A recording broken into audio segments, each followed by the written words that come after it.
Hello and welcome to UKVersus.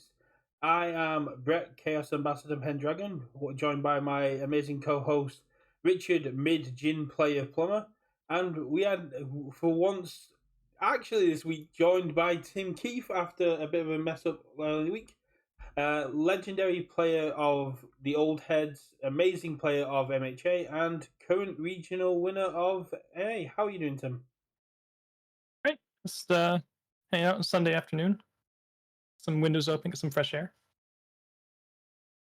So you've just a week ago you were down in Vegas playing in the event. Uh, Talk us through why you chose Endeavour. We all know Younger to Go is the big bad for at least a couple more weeks. What drew you to What drew you to Endeavour, especially on order? So I had played for the Yu Yu Hakusho for the Wish event, right? We were only playing Yu Yu Hakusho characters. I was playing a Genkai list and trying to make that work. Ultimately, the deck had a hard time killing people who decided they didn't want to die. But there were some cards that I identified that I really liked in that deck. I really liked Absorbed Energy Spirit Strike. I really liked Team Dr. Ichigaki. And both of those cards also had order. So as I was looking at good characters, I was looking at order characters. I wasn't really finding, like, maybe Toru 2 off of good was something I was thinking about trying. But before that, I wanted to try an order list. And, when I put some order cards together, started looking at the roster of order characters, it felt pretty clear that this should be an Endeavor deck. We should just put Endeavor on top of a pile of good order cards. And, as Nick Reagan was saying around World's Time, one of the things about order is that it has a fair amount of card draw, and drawing cards is just as good as milling. So, your Mop Strike is also a mill too, because you're going to see two more cards. Your Hacker Extraordinaire mills a card, and so on and so forth, right?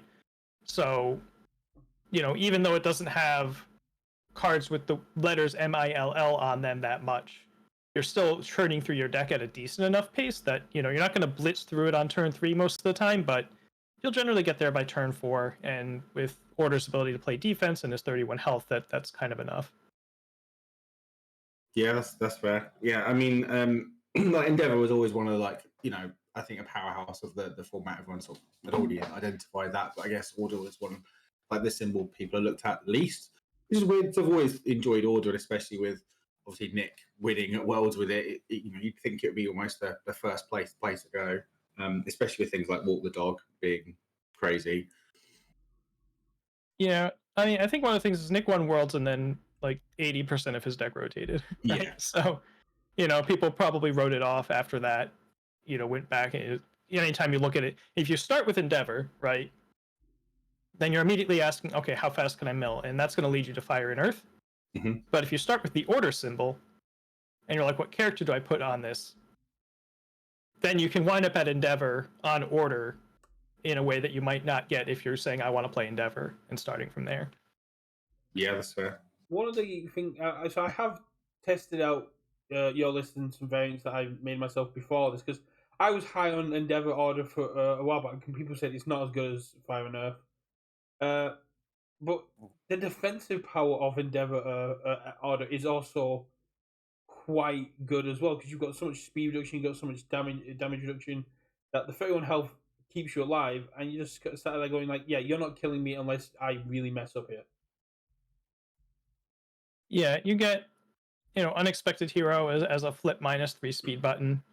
That doesn't commit to do it. That can also be +3 damage in a pinch. That can also draw you a card a lot of the time, whether it's off of your own things or your opponent using a Mop Strike to say, well, I'm going to draw one more, right? So that's a very, very good versatile card that Order gets. On top of, some block passing power coming in from Ice Gliding and just having some special block in the form of Absorbed Energy Spirit Strike. If they attack you for 5 or more, you might be able to get a momentum, and that might, dissuade them from doing some pokes that they might otherwise do from Hacker. And so you just have a lot of tools. And I don't know that an Earth or Fire list can't be built defensively, right? But the sort of first reaction to an Earth or Fire Endeavor is that I'm trying to blitz through my deck as quick as possible and trying to win, go, go, go, go, go, right? So, a lot of those lists aren't necessarily saying, at some point I'm going to be able to win the game. So I just need to get to that point. And if that point is turn 4 going first, I don't really have to hold on for that long, right? And that deck definitely has some dice roll going first energy to it for sure. I was kind of fortunate the bracket played out the way that it did, and player 1 was 9-0 in my top cut run.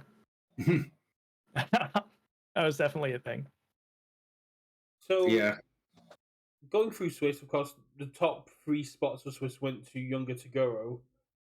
How was your Swiss experience? What was your toughest matchup? Was there any characters you came across that you weren't expecting or that took you by surprise? Well, my toughest match I drew in the mirror. So, Brett Hillman had, basically my list with 5, 8, some odd cards changed to his liking, right? And we played a mirror match, and then that was my draw. And then I won my other 5 matches. A couple of them close. There were a couple survive at 1 health moments. I faced, I think I have some names here. It would be round 3. I faced Chris Ottinger. He was playing Vixalia. And I had to negate a Mark Your Prey, hitting +1 damage to live at 1 with Dr. Ichigaki. So, there were some close ones like that. I pulled one out against the Younger Toguro in round 5 or 6 or something like that. But, for the most part, that Endeavor plays kind of the same game every time. Is we have to play some pokes so that we can mill ourselves, and we're gonna play 1 or 2 attacks. We're gonna play some defense, and we're gonna make it to the cycle turn, which is usually turn 4. And if things are going any well at all, we're gonna go in on that turn and usually have just barely enough to get there. Yeah, I mean, Endeavour has like inevitability in bounds, right? Like once you cycled, it's sort of game time at that point, right? So, but you must have felt good about, I guess, going into Younger Toguro, right? The expectation being he's going to be the majority in the room in terms of like just the biggest number. So I'm assuming that's something you must have tested against and been happy with. Yeah, it was like 50-50, right? Mhm. And I don't, what more? You can maybe build a deck that's a little bit better than that, but you also want to beat all the decks that are trying to beat Younger Toguro, right? Yeah. So having the speed was having that game against everything else, and at the end of the day, only one of my 9 matches was against Younger Toguro, right? You have to win the other 8 too. So I was valuing that a lot. There's a lot of people were figuring that the top tables were going to be some number of Younger Toguro and then a bunch of people that were good against it, right? Mhm. I was worried and somewhat happy that I dodged Mina too, right? Yeah. My clock deck that's just trying to make it till turn 4 doesn't want to see the some of the fastest high rolly aggro in the room, which obviously Younger Toguro can do that too, but he's less explosive on turn 2 usually. Yeah. Than some of Mina's hot draws can be. Yeah, I imagine Young Toguro, if they get an insane build, like just somehow build 6 in the first turn, can really pop off against a 31 healther, but Mina 2 just needs to keep stuff in their card pool, which is a lot easier to achieve. Yeah. Yeah, like the good Mina turn, she just doesn't play on any sort of aggressive, right? So, foundations often don't necessarily mean too much from that perspective. Yeah, but usually my running theme against Younger Toguro, and this was to some extent true with the Genkai list as well, just all these absorbed energy lists and just trying, since the set came out, trying to make sure I've only really been running these 2 decks plus a little Chronostasis on the side, right? Mhm. But they're all, taking aim at Younger Toguro to some extent or another, and sort of the running theme is if they don't double 80% me or double tray size me, I'm usually able to win. The game I dropped to Younger Toguro at this event, he had triple tray size. Like, yeah, Yeah, that's gonna get most people. what are you gonna do? I mean, how did you find the event as a whole, though? Just as like a thing run by, obviously, I guess your good friend Sean, and at the convention. Yeah, it was a well-run event, very tightly run. No real notes on that. I obviously wasn't paying too much attention to how the side events were going, but people seemed pretty happy about it. They had like 40 some odd people sign up for the draft, which was cool to see. The sort of discount draft that you got if you play in the main event. You could come back on Sunday and do the draft. The level of convention was pretty good. It's certainly bigger than it was the last time we were there. They've got almost a Gen Con sized vendor hall now. Granted, it's much less packed. It is It is very, very spaced out, but they do their best to fill the space, and they add 15, 20 some odd rows of vendors or something like that. Mostly, anime, video game, art, and apparel, and figures, and things like that, right? So that was cool to go through, and kind of got my fill of seeing the con on Friday, and then on Saturday, Sunday, just playing the tournament and sneak out to booths in between rounds. Yeah, with the now timed rounds, you wouldn't have had as much time as like if it were like at Nats when you had a couple of hours between games to just go around in Top Cuts. I was just about to ask how Level Up was, but you've kind of covered that. Yeah, I think if Top Cuts were still untimed, it's quite possible that Kevin and George would still be playing right now. I think the Alpha Clash event they were running there ran till 9 p.m. Oh damn! Or something like that. They were there the whole time. Yeah, I know you guys at the end of Swiss were being escorted by security to and from like your area. Yes. But I know it was quite delayed, and as Rich said, the event was run by Sean O'Brien of Rochester CCG. All 3 TOs for this season were called Sean. We found out, which made it easy for a guy who was traveling because he didn't have to remember anyone's name. He's like, Sean. Good. So, how did you feel being 5-0-1? You knew you were in Top Cuts, but when you saw your matchup and essentially who you'd have to be kind of facing to get to the finals, what was going through your head? So at first I was in mortal fear because when me and Christos ID'd, I was crunching the numbers and I was like, man, we're going to be the 4 or 5 seeds. And I'm going to be number 5 going second against Christos Panos, who has a track record of absolutely vaporizing me with Ochako 2.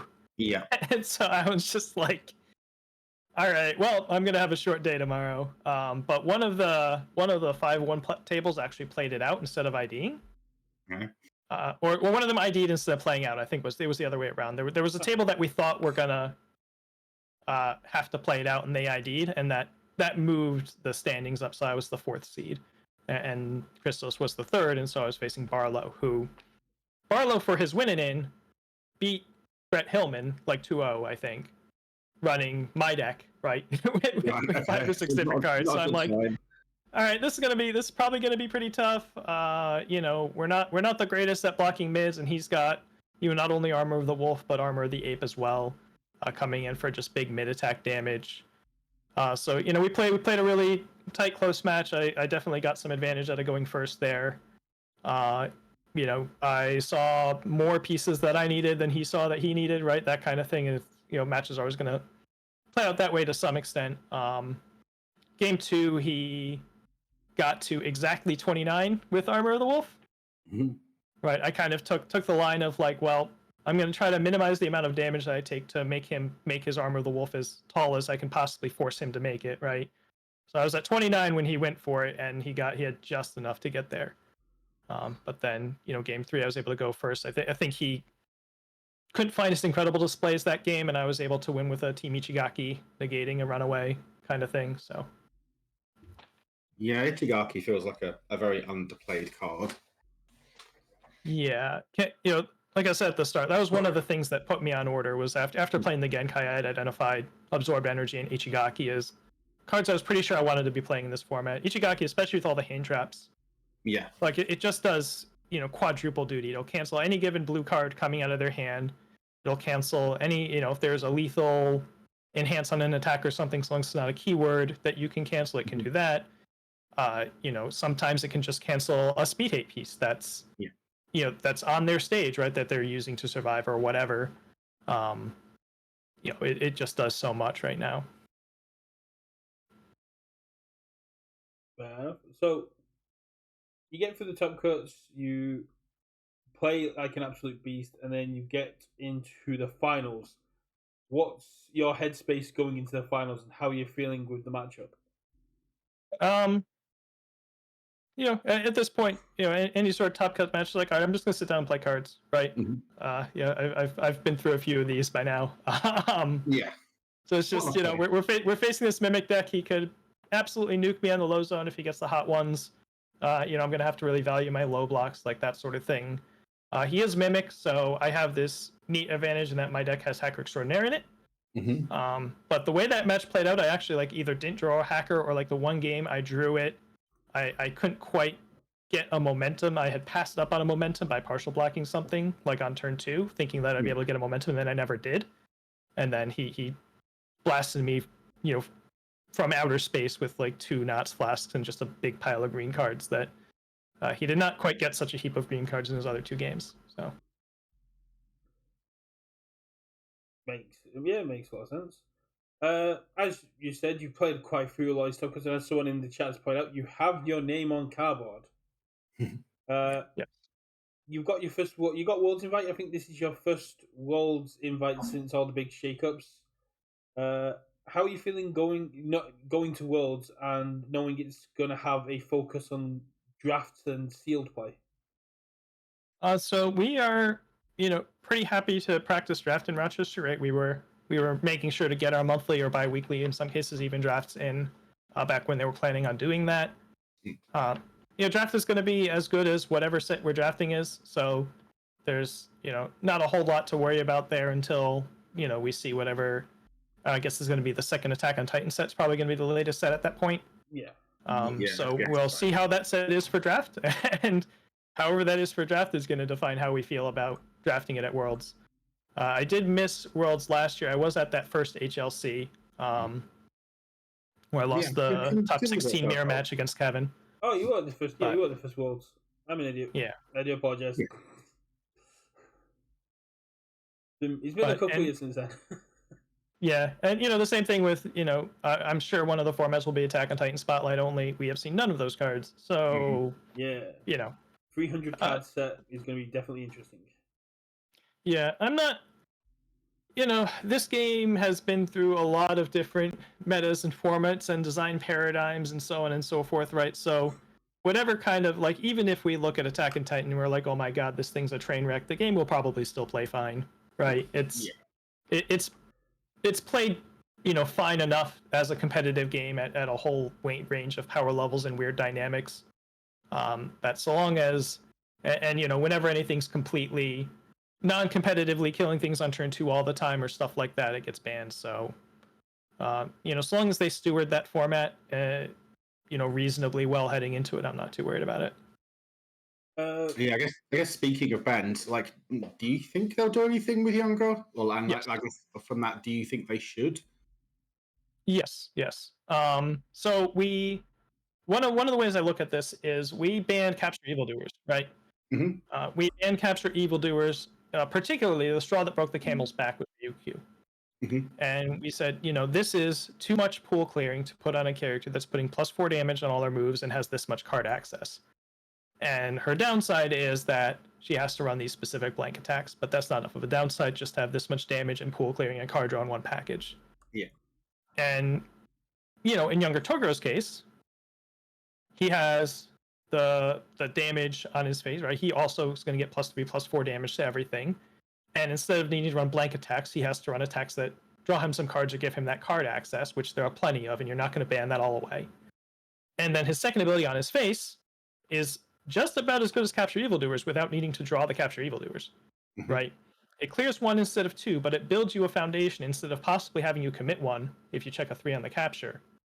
Yeah. And so you're at least +1 if not +2 foundations instead of having the second pool clear, which is going to even itself out after up to a couple attacks, right? If you check running 3s, it doesn't even out, but if you check like 5, 5, 3, 5, it's usually about the same as a capture.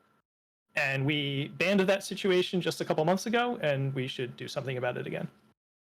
Yeah, I mean, I agree. I mean, I think there's a lot of, well, actually, you can just block, and it's like, well, I think you can just block Ryukyu too, right? If you had enough blocks, you could survive Ryukyu. It's just define enough. Exactly. A lot. It's not that it's unbeatable. It's just that it's too pushed and not a fun experience to play into, and honestly, not particularly an interesting experience to play into, right? That's part of it. So, like, every deck can sort of blow you up onto if it draws, like, Genkai, for example, like, can absolutely just thing a crap ton of damage at you. I had that firsthand, sort of one of my locals. believe that's common. People in chat actually has blown me up again quite before, but yeah, Ryukyu, I mean, it's not Ryukyu, Toguro just feels like it does it too consistently, and when it doesn't, like Death defense is pretty good. Like I remember playing at my regional against Ben, who ended up coming second, and trying to get there with a Chaka 4 and just staring across the board of like learning the standards and always cool and invincible body and Keiko's Aiden is like, well, how am I killing you? Yeah, and one of the wrinkles of this, and this was true for the Ryukyu as well, is that he can play 3 attacks or something and usually be maybe 1 committed foundation for his trouble, right? And so he's lobbed 8 damage, 11 damage at you or something, and you've had to deal with that, and then on your turn, there's no backswing because he's still got 3 or 4 cards in his hand from drawing some stuff. Because of the pool clear and the build, all of his pieces are ready. He's given up nothing defensively, and he has 32 health. Right? Yeah. And that's the power of that pool clear ability on face, really. So, what would you do to younger Toguro to make him more playable, or does he deserve the Kirishima treatment where he just gets nerfed into the ground and never seen again? Yeah, if we're out to kneecap him, obviously there's infinite ways to do that. My cutesy, maybe leave him around as a kind of relevant character would be to make the once per turn or once per game. Mm-hmm. So, he gets to do his thing once, right? And if that's the turn where he gets 3 pokes in and now he's very defensive, well, that's what he uses once per game on, right? Whereas, currently he gets to do it's usually 2 strings, right? If you're defending yourself well enough, it's 2 younger Toguro strings that kill you, and the problem is that the first one is at no cost to him to deal half your life total, and then the second one you're just not living. And making him have progressive on one of those 2 strings, I think, would be a decent nerf. Yeah, I mean, for me, just like he feels like he has 5-hander abilities on his face, so just make him a 5-hander and has 5-hander life. Yeah, I just don't. Until they errata someone's hand size, I'm just not going to believe that they're going to do that. Yeah, but yeah, that would be reasonable. Yeah, 500 would be good, but like you said, it's a bit more. I guess it's just as annoying as changing the words on a card, but for newer players, it might be a bit more awkward. Like you've changed his entire hand size. Yeah, I mean, other things, they could always do the all for one thing and it's +1 damage for every 3 foundations, right? They could make his response a commit instead of a once per turn would be another thing they could do, right? There's all things that have varying levels of effects. I think the once per game is cute. Would it be enough? Maybe, probably, but they might be scared that that's not enough, really, right? And define enough. Do you want him to not show up, or do you want him to just not be the big bandwagon character? Yeah, I think they've always erred on the side of too much because they don't ever want to be in a situation, sort of, I guess, where a bit like Quan Chi, where they nerf it and then that isn't enough again, and they have to do it again. So I guess they'd rather just go too far the first time to make sure it's done, and they don't have to kind of revisit it. And that sort of feels like what their approach has been. Yeah, and we'll see if they go after anything else. Yeah, and like Ojiro 2, they could have sort of done either or of the things, but they probably just went with both to say, look, we're just not ever having to revisit it. We're just right.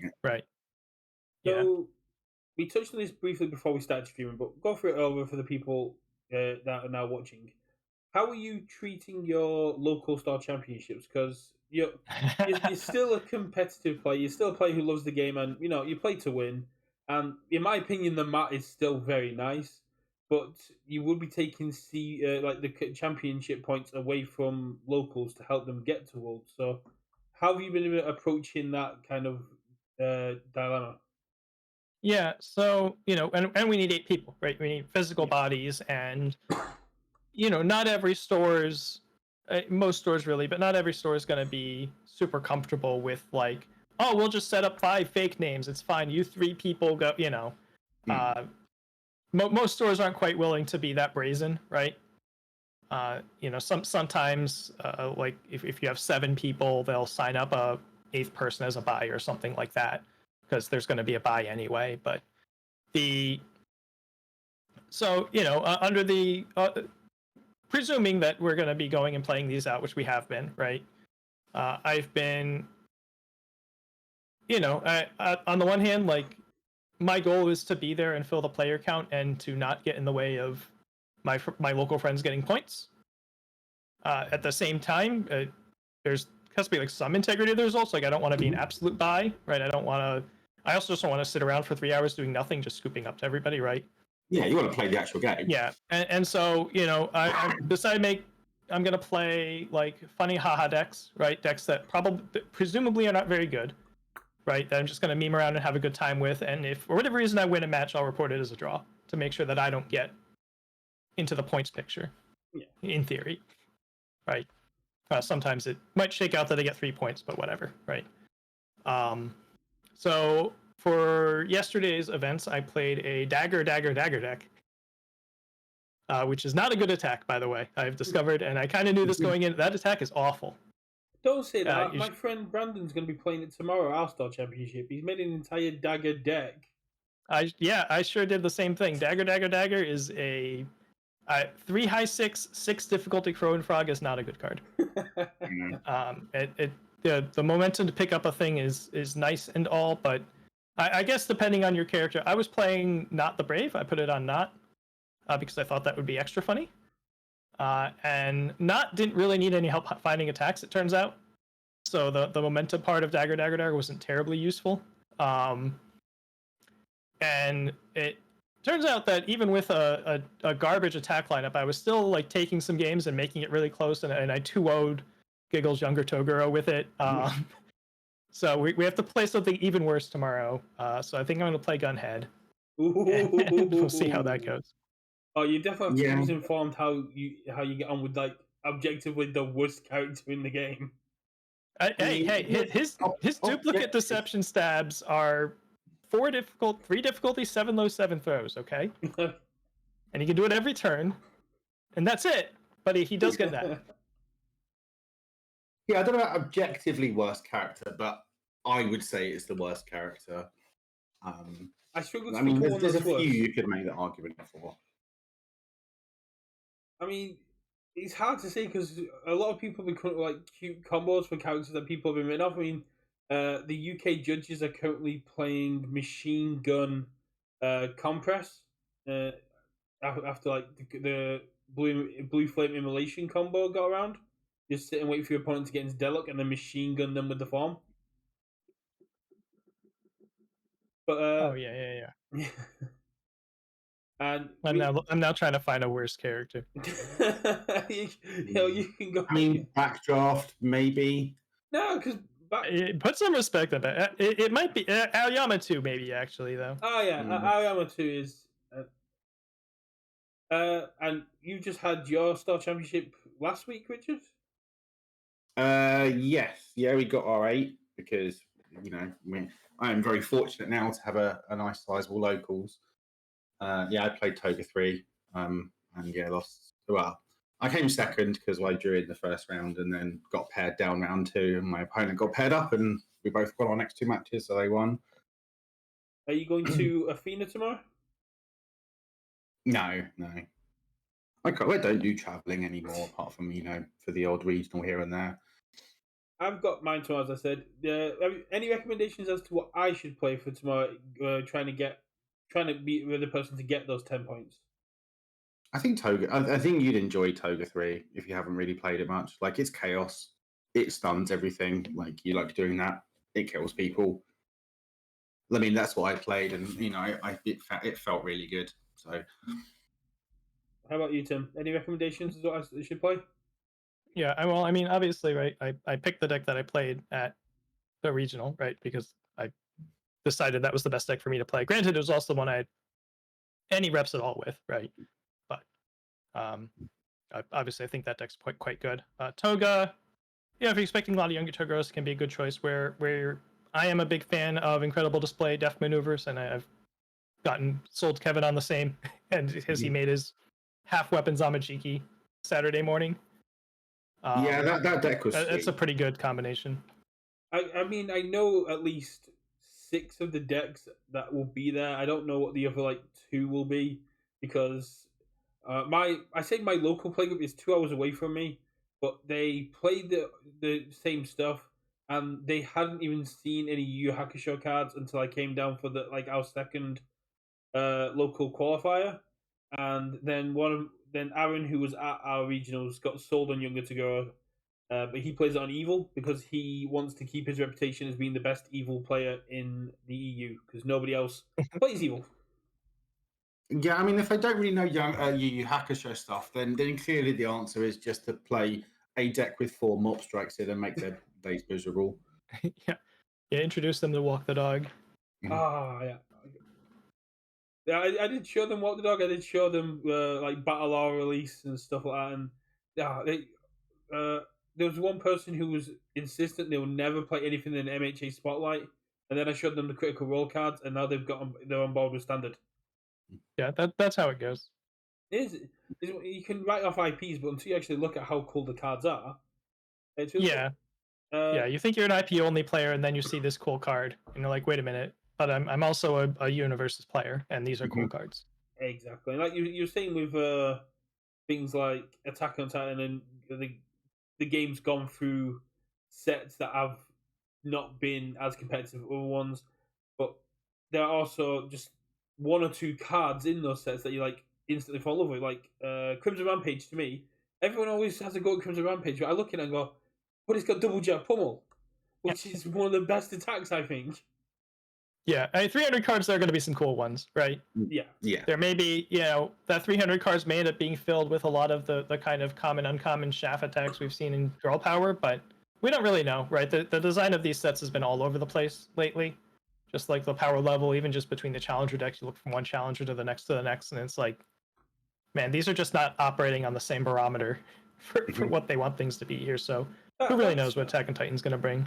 Yeah, I'm very excited to see how they handle the 4 challenger decks in December for Star Trek, but that's well in the future. Speaking of Girl Power, anything caught your eye in Girl Power that you're excited to get your hands on?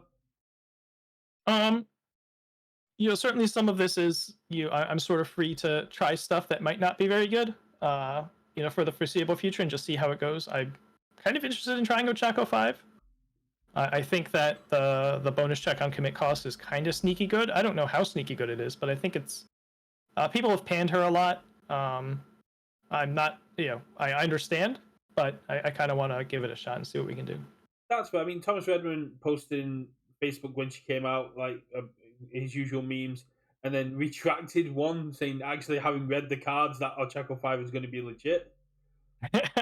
I'm the same thing with Midnight 2. I'm looking at Midnight 2 going, that is a commit, discard, and +2 to my next check. How am I not just playing that on defense the entire time? Yeah. Just, as with any discard right now, in a format where we feel like there's tons and tons of card draw, it's tough to make that discard stick and feel relevant. That's fair. I was looking at Desiree, and I was like, the words on her face seem really, really cool. And then I looked at the list of 4 difficulty ranged attacks on the symbols, and it really leaves a lot to be desired. Like Walk the Dog, I think, is like the standout, and probably the ones with her face on it, and that's basically it. Yeah. Walk the Dog every turn is, I think. Well, you only really need 1 for each block zone, right? That you're happy to grab. So, and you do that, and then the rest of it can be whatever you want. Exactly, and I don't know. I don't think she shares symbols with Tri Gravity Beam, but that also has ranged, and it has death. And Mina 2 is just rubbing her hands together. Can she play that?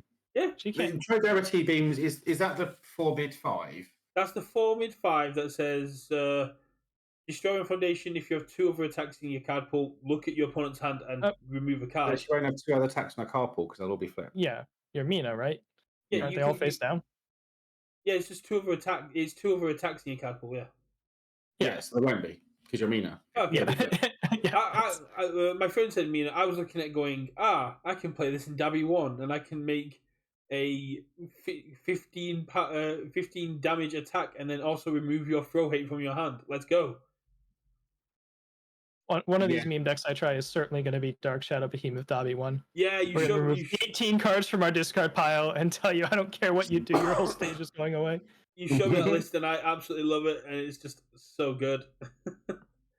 It's definitely, I definitely want to know how that one is. I love hearing about all the Dabby stories. I'm talking in Discord, hearing about people now going back to Dabby 2.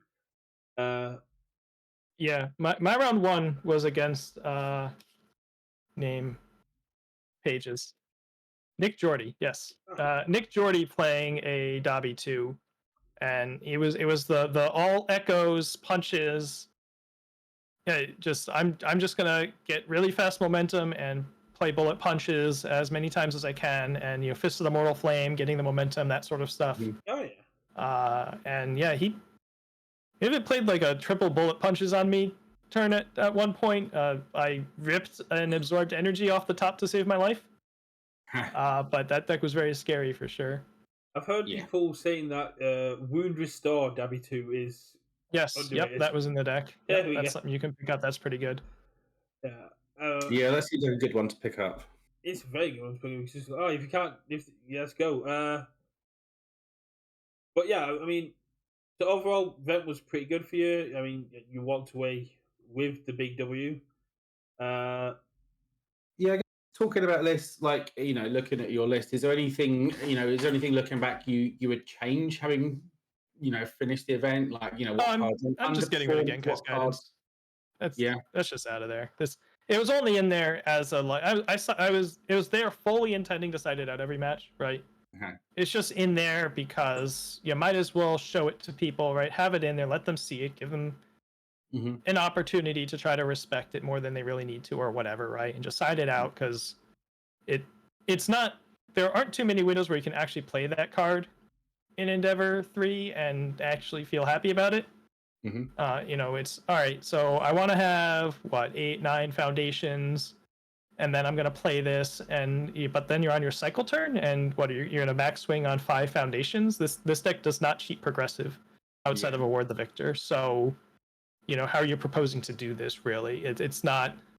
All right, so you're gonna live, and then you're gonna have your cycle turn, and you're gonna, try to survive another turn on defense. It's. There obviously there are situations where you play it and it can be very good, but it's a limited window really, and it's not really worth sticking the card in your hand all the game. So it was just there to try to, dupe people into playing around it, and nobody ever really did. So you just take it out, just get the second Spirit Glass in there, or put Eden Box into the main and put the second glass in the board or something like that. Yeah. So knowing Younger to Go was the big bad of the event, why was there no showdowns anywhere in the deck? Because that's how I lost to Younger Toguro. My personal record with the deck ended at, after the event, would be like 23, 2, and 3, and the 2 losses were both to Younger Toguro, and they're both because of showdown.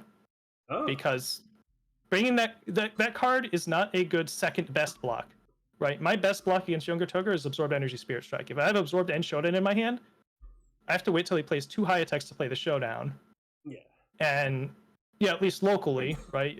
Jeff plays 80%, right? And he's playing the Tray Size and like the Ore Strike, I think, for most of it. So it's not like all of his attacks were high. And if I can pass an Absorbed and a second high block, and he played 2 high attacks, and then I get to use my showdown, but it's just like a lot of times it just didn't happen, right? And so I was just making myself a 5-hand size, gripping this showdown to accomplish nothing with. It doesn't even stop him from killing you a lot of the time, right? If he's ready to kill you, he's got enough. Yeah. He's got more than enough foundations to deal with having to knock down, right? It's not actually that big of a deal against him. It's more for punishing some of the other decks, and I don't want to be gripping action cards in this deck. It's too tight on cards. Like we have Mop Strike in there that kind of carries the card access, because that's the only way. That and Final Assist is the only way to actually net cards, I think, or a Vial Seizing Check. Like, it's in there, Hacker. But we're working really hard to draw cards, and -1 hand sizing ourselves to like maybe have a chance to maybe do something isn't that worth it. Just we don't get quite back up anymore. Sad times. Yeah. I mean, we have a lot of card draw in the deck, right? But we're playing all those cards because we need to draw cards. Yeah. Right? And Showdown is sort of does the opposite of that. You draw a Showdown and you hold on to it, and then they build pass, or they poke with something that you want to absorb block instead, or they play something that's not a high attack or whatever, and you want to hacker it, you want to get a momentum. There's all sorts of things you might want to do besides block their first thing with Showdown. And there's no guarantee that you're going to get a chance to use it. We saw that makes sense. We saw Declan playing it at the EU, and I've not seen too many lists with it as well. Psychic Spirit Glass, is that a card that you think more people should be playing? Yes, and to some extent, it's the third Ichigaki in terms of dealing with hand trap action cards, except that Ichigaki's unique. You can't have two of them out, right? This deck does a lot of, I've cycled this turn. There's a mop strike involved. There's ways I might draw cards. I don't really know what my opponent's gonna do.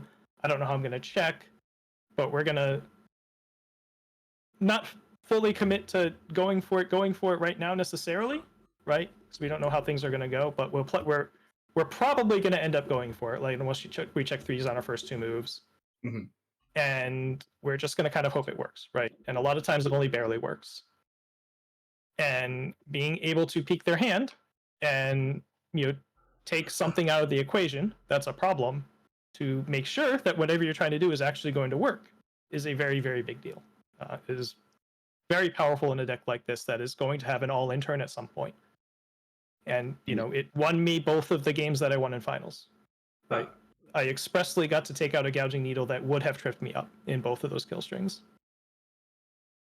Yeah, just being able to look and see, actually, I don't know if it ever came up, but looking at someone's hand saying, actually, I can't go in against this hand, and just sort of then, pulling the brakes, whatever, just, yes. Again, looking at an opponent's hand is one of those things that sort of tends to be very underrated. Just, even the information can be really, really powerful in any given situation.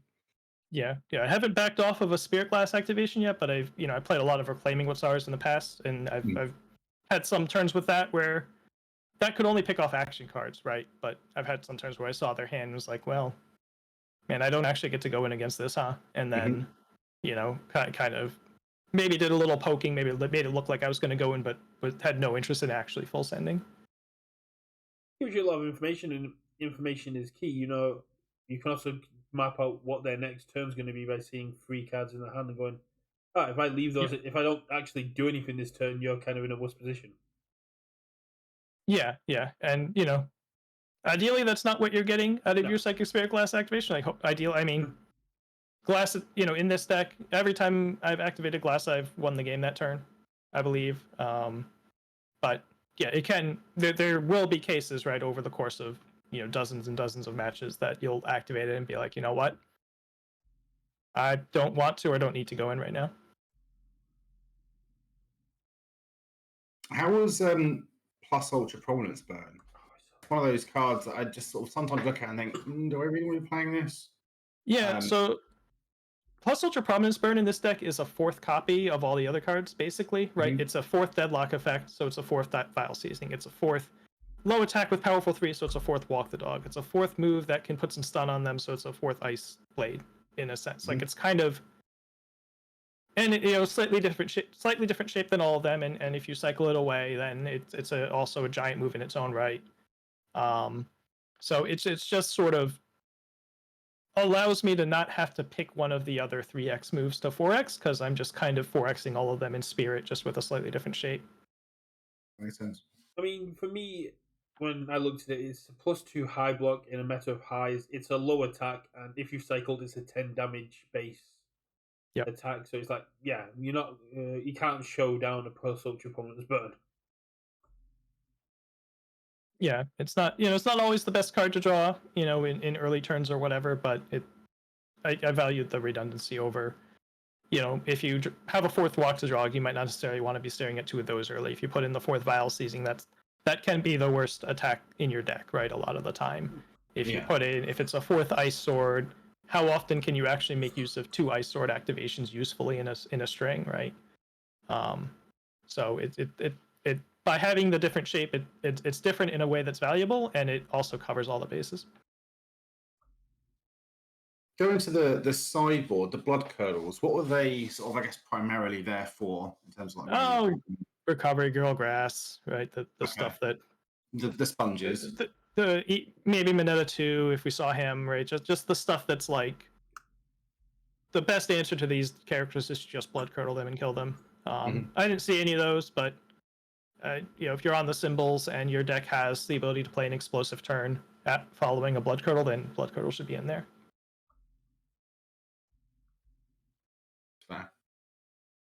Yeah, I mean the sideboard looks pretty well teched for off meta characters, like you're saying. Was there anyone playing fresh cut grass? I think there was one at the event somewhere. I did not run into it or see it, but I was hearing stories about it. I heard someone use fresh cut grass to have effectively 90 health, and of course that makes me a little sick inside. But that's previous games supposed to keep printing characters that make people deal 100. I don't think that's good for the game, but here we are. We got a question from chat asking, what made you pick Psychic Spirit Glass over Aerial Recon? I looked at Aerial Recon like briefly. Aerial Recon just lets you peek their hand, right? Yeah. So that would be why, pretty much, right? I don't hate Aerial Recon, but also you do have to trigger it on an enhance, right? You have to, if you don't have Mob Strike, you have to commit your Botan's Coaching to it, which expressly is going to draw them a new card after you peek the hand, right? So it's not really ideal. Spirit Glass just does it better. Yeah. I guess it's that twofold of A, you have to turn it on, where Spirit Glass is always on, and B, it doesn't effectively -1 hand size them the same way Spirit Glass does. Yeah, I can't say, you don't get to play your +0 high block that I definitely was not going to play around if I didn't see it in your hand. Yeah. Gouging is so good. Yes. Big fan. I was running it as a one-off in my younger to go, and it came up defensively a lot. You know what? That gets to play a bunch of those. Toga 3. Toga 3 does get to play a bunch of those. Anyone on the symbol gets to play a bunch of those. Yeah.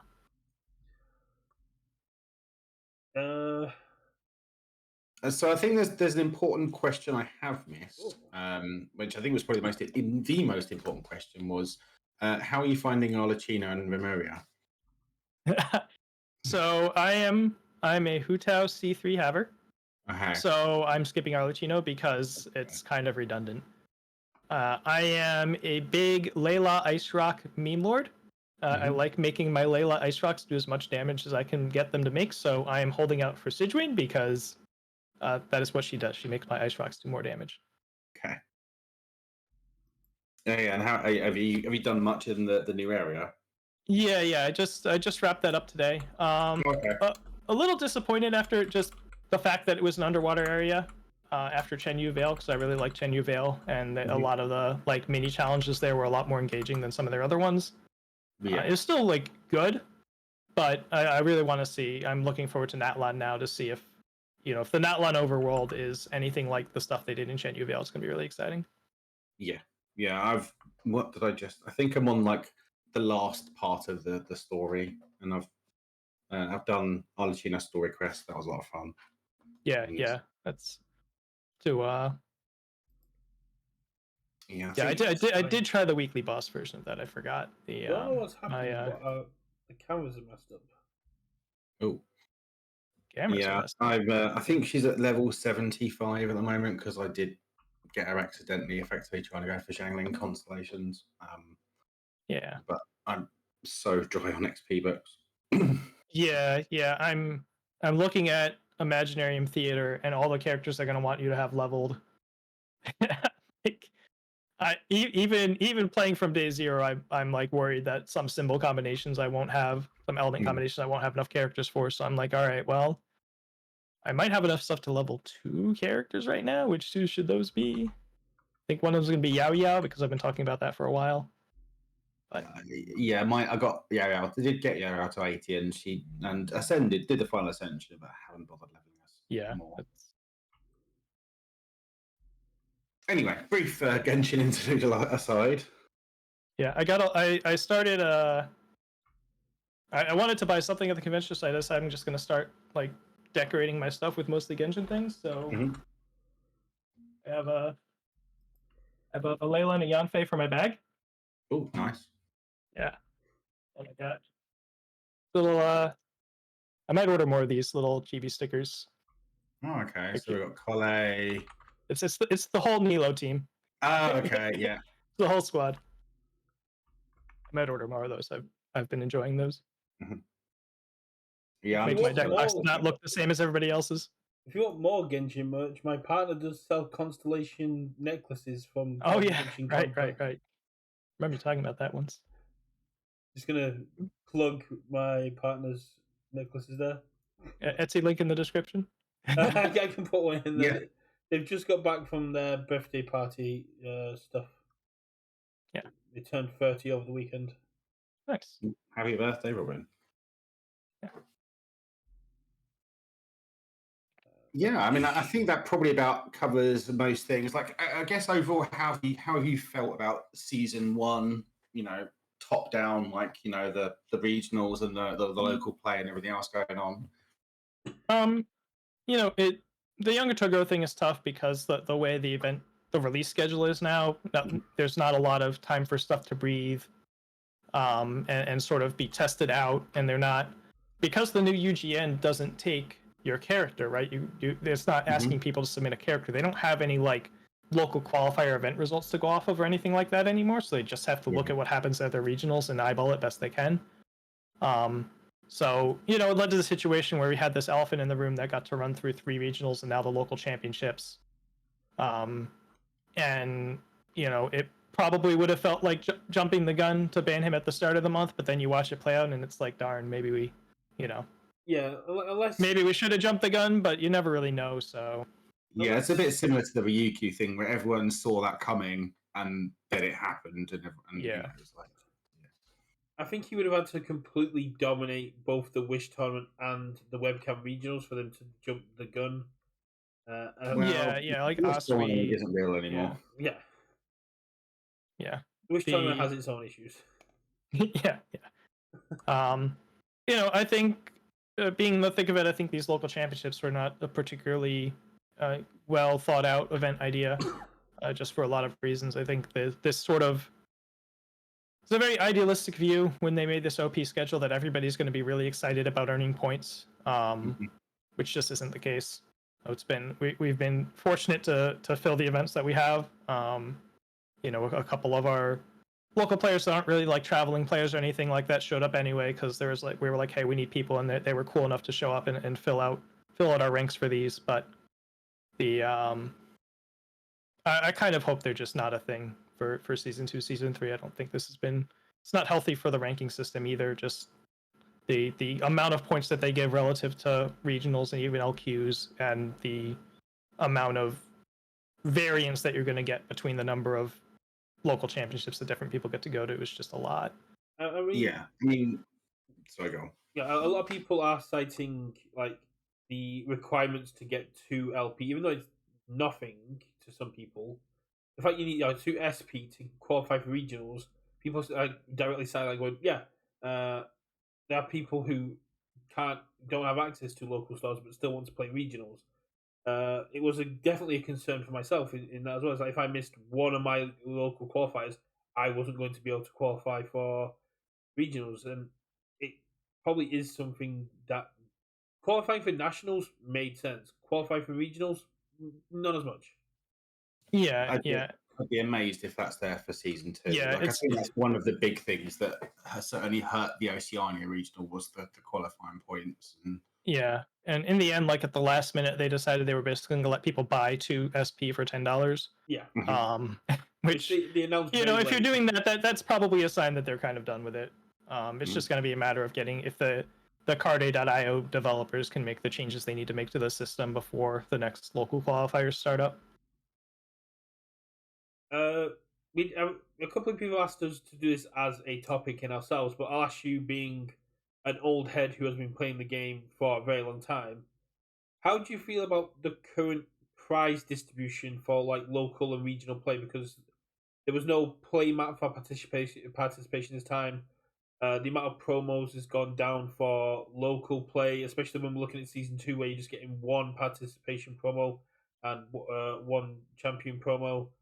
Do you think that's going to have an impact in local play and regional play as well? Yeah, I mean, I would imagine it's gonna, be a bit of a tricky next couple of months for them, because in their eyes, they're gonna. The most important thing to UVS games is probably going to be trying to make sure that they get the most out of Attack on Titan and to some extent Godzilla, right? Try to have their house in order, maybe by the time Godzilla hits, if not by the time Gen Con rolls around and they're previewing Attack on Titan and demoing that and all that. Which doesn't mean that they're going to completely neglect everything until then. It's just that's going to be taking some of their energy, and they're going through a situation where obviously the previous OP manager just left, and he was helping out and helping guide the transition to the new OP manager, and Luhan stepped away, and I'm sure they're dealing with a lot with that. So, and the local prize support, the one a month, is kind of a shaky idea to begin with, but they're probably, I mean, they have to be running out of MHA art they can just put on things at this point. That's sort of automatically approved, so now they have to go through approvals process for new promos and things like that.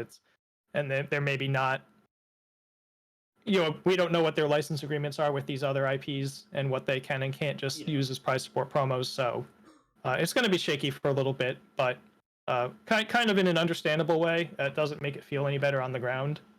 But hopefully Josh was at the event in Vegas. We got to see him and talk to him and see that it was a human person that has a good head on his shoulders.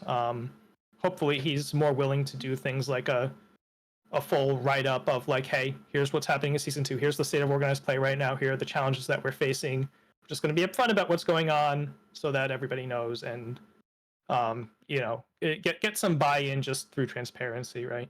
Yeah, I mean, there's a couple of people I've been talking about the promos that went straight to redemption, but I never thought about, like you were just saying, we don't know if they're allowed to use those promos as the monthly stuff, because you had the Lollipop, you had the Yoko form that went straight to redemption. Yeah, and that's a form of local prize support because you're going to get most of your points by playing locally. It's just that they're not advertising it as such. They certainly, hopefully, if they can send those to the stores and they can keep making them, then they should. But now the redemption store is going to be empty, right? So, but they're juggling a lot right now between organized play and the changes in the company and trying to get ready for this Attack on Titan stuff, right? So, and I mean the cold white stuff just dropped, and the fresh cut grass just dropped in local stores, which should hopefully get some nice local events going. Yeah, so I'm feeling pretty patient. Easy for me to say, right? I don't have to really care about anything until February, but talking to Josh and just looking at where things are, and I'm fairly nervous about Attack on Titan, right? Despite I'm sure it'll work out ultimately, but I'm definitely in a I'm looking forward to 2025 mood, and we'll get through the rest of this year. Is that you're looking forward to 2025 for Tekken, or just so you can get into the world? Tekken possibly a Critical Role booster set, right? With how well that did, I think a lot of people are hoping for that, right? Whatever other IPs they have coming that are maybe a little hotter than Attack on Titan seems to be. But we'll see. I mean, maybe Attack on Titan's secretly really hot, and we just don't see it, right? If we're not in the fandom or whatever. So. Well, so chat just Colin Nicola in chat, which I know it's my local TO, the store owner. So from a store perspective, I actually appreciate the free promos because the other companies actually charge for them. So whatever they're going to get, and yeah, I mean, I think our store is probably a little bit of an outlier in that we've got quite a fairly stable local group. We can hit the 8+ we need for to hit those sort of thresholds, and everyone locally just sort of plays because they just enjoy playing and will just play the tournaments and don't really care about points and things and just play because it's a tournament and there might be some promos and stuff and there are monkeys. But like I said, I think that's more of an outlier than it is actually sort of the general consensus. Like a lot of people do really like the idea of doing it for the promos. And while the Plus Ultra kits, I'm not a fan of mechanically uniques, but they did serve a purpose in sort of pushing that locals play. Yeah. So yeah, I think maybe these ones have gone too far the other way, and need to try and find maybe a somewhere in the middle. Yeah, I'm It's a fan of the old Sabretooth games way back in 06, 07, Yeah. 2006, 2007 used to use well this was back when they had a store casual league concept they were trying to push, but their league promos were all foil commons and uncommons. And if we're doing with XRs, then having just like you get a random foil of some definitely good common or uncommon that they don't need to get a new art approval for, provided that they can print foils like that on command, which I guess they can do because they do it for other prize support promos, right? If they can get them printed and just say, what's the new like manly passionate guy card, right? That's kind of like a lock to be a pretty popular card that people are going to want to play. Oh yeah, from the new set, right? I know what you if mean, foils of those are showing up in prize support, for instance. Yeah, that would be a fire idea, especially like you say, the XR's going away, having these foil borderless versions. They don't have new art; it's just the same art with just a different. Yeah, and that may or may not be the absolute best prize support thing they could possibly be doing, but it's certainly something they seemingly can physically do in the short term. Yeah, if they don't have anything else lined up. Yeah, I think it would be popular as well. I think plenty of people would chase them. Like there are plenty of people who love XRing out their decks. So even those that don't care about them, they'd be good trade bait, right, for people that do. So that's sort of my pet idea for the moment. But that would be really cool. I'm definitely down for trying to get hold of like exclusive foiled exhausted slumbers, because that card is just so hilarious to me. The fact that's the first card that was shown. Yeah. Okay. Yeah. I've heard the physical printing of that is actually fixed. No, it's not. So if you go to really? the UVS box opening, the first pack Levi opens has exhausted slumber right on top, and it's printed the exact same as it reads. And I'm like, I choked on my pizza. I had to turn the video off. Like, I can't watch this until I'm not eating. That's all right. We'll be fine. I'm sure it'll be fine. We'll get a day one errata. It's just at the moment, to me, it reads as hilarious. Yeah. Again, it'll be one of those things where people understand how the card is worked and just sort of get hand waved effectively, right? Like Ice Sword Execution. Everyone knew how the card was supposed to work, so everyone just sort of hand sure there'll be a formal errata anyway. Yeah, right. It's one of those things that 99.9% of our community is amazing and understands how the card's meant to be played and will let their opponents play it that way. But then you have that 0.01% that goes, actually, no, that's not how it's written, so that's when it's like, it's a local scene, man, just let us play. Oh, someone tries that locally, they'll get lynched. That's fair. You were talking about outliers, Richard, but I think like my local group is the biggest outlier. Alex, God bless his soul, before everything went down, my local store shut down, and they organised with the TO to keep providing promos, and we played the back room of a pub, so we don't get like pre-releases and stuff like that. And I'm trying to like get in contact with some stores, see if we can get some pre-release kits, because our local players are obsessed with Go Power because of how cool it is. But it's, hit up Gary maybe. He might be able to order one for you. It's really cool just to see UVS being like, there's players there, they want to play, they haven't got a store nearby that will support them, so we'll send kits out to just them as a playing group and let them distribute as and when needed. I think that's really cool, and it let me get to regionals.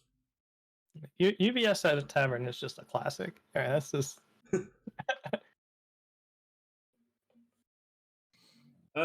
I'm kind of out of questions. About yourself, Richard?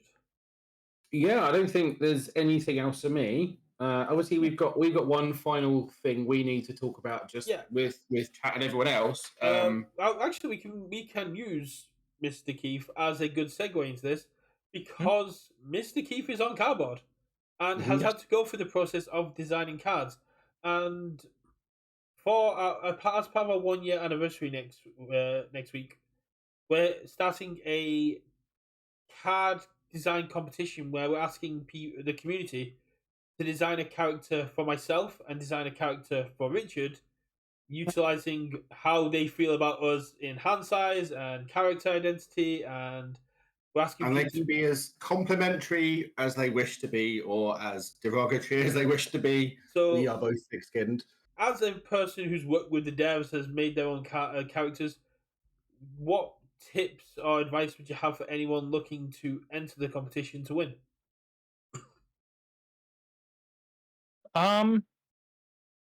Man, so the first time, my first champ card, I was the dev.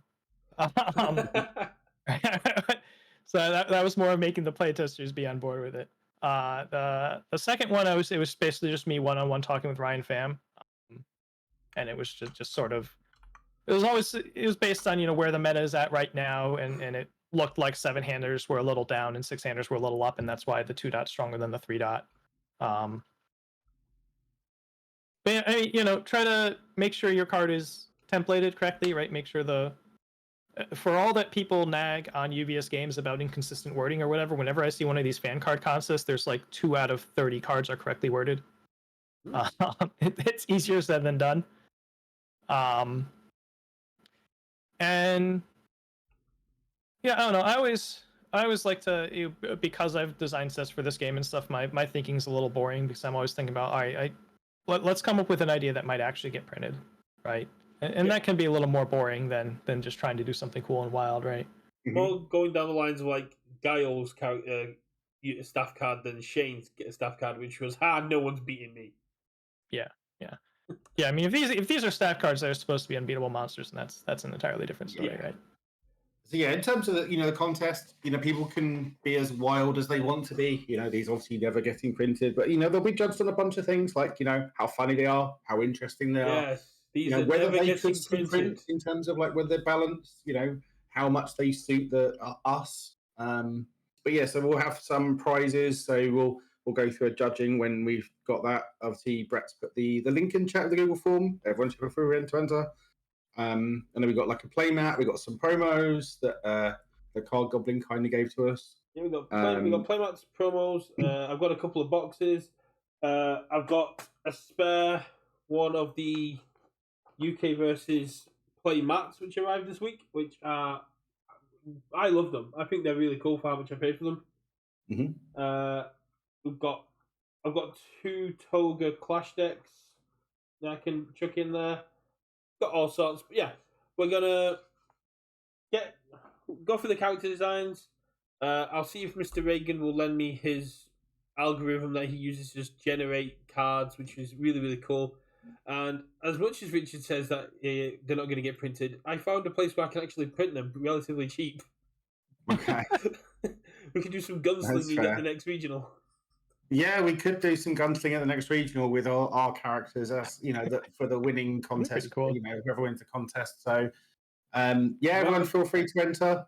Who needs an official character? Maybe looking to get a guest judge on in terms of when we get to do the judging.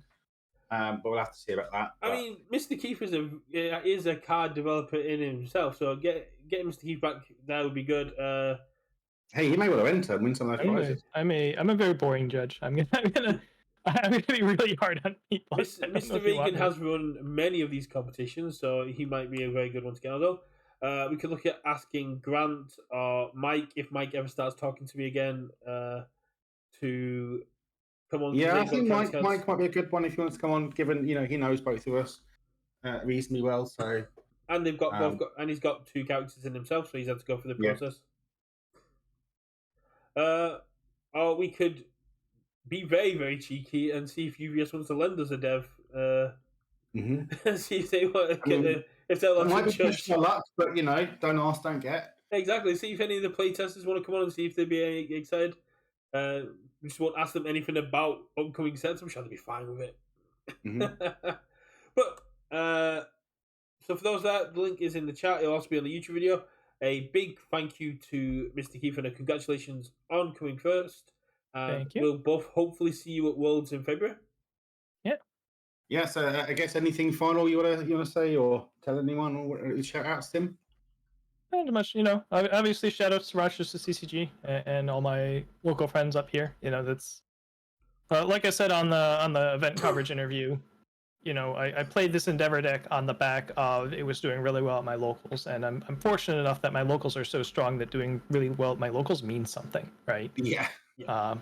Not always, right? But usually, usually like you can tell the difference between a deck that I've kind of luck sacked my way into a couple local wins versus like, oh no, this is actually like really working.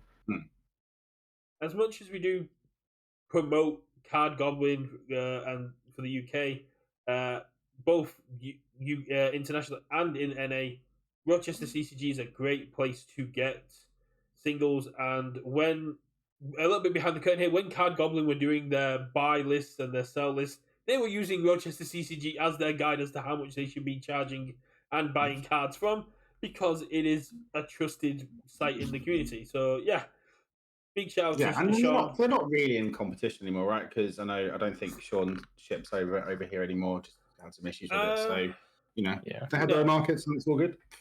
I think he still does, but I have to double check. Because my friend Owen, AK6, who people might be seeing posting a lot of stuff about Minato. He's just been asking for people for recommendations for a Minato tattoo. Has ordered a lot of stuff from Rochester CCG, and it did end up arriving. But I don't know if he's using like a third party stuff as well. Yeah, he might be using something like that. I just know, there's just too many cases where like if a package does get lost or something, and the tracking in the overseas and the wait time, and it's just it was getting to be too much. And I'm sure it wasn't an easy decision for Sean to make because of how much he loves supporting the game as is, because he's got a real passion for the game in itself as well. It's great to see that from the store owners as well. But we'll let you get off, Mr. Keefe. It's been great having you here. You're welcome back anytime if you're going there, and you're going to be having a deck profile coming onto your YouTube at some point as well. I will put up a deck profile if Mob Strike is not banned. If Mob Strike gets banned, that deck is dead. Yeah, not complete. Like some version of it could be makeable, but it's going to look very different. So that's basically what I'm going to do. Is if Mob Strike survives, I'll make a deck profile. If Mob Strike doesn't survive, there's not going to be a whole lot of points. So. Go check out Tim's channel. He's under Cetonis, CETONIS on YouTube and the other channels. I think on Twitch as well. But go check out his stuff. And thanks so much for joining us. Yeah, thanks, guys. Yeah, thanks for it. And we'll catch you all when we're back, probably next Sunday for our 1 year anniversary. We'll catch you all in a bit. Goodbye. Thanks chat for watching, and everyone on YouTube. Do all the things.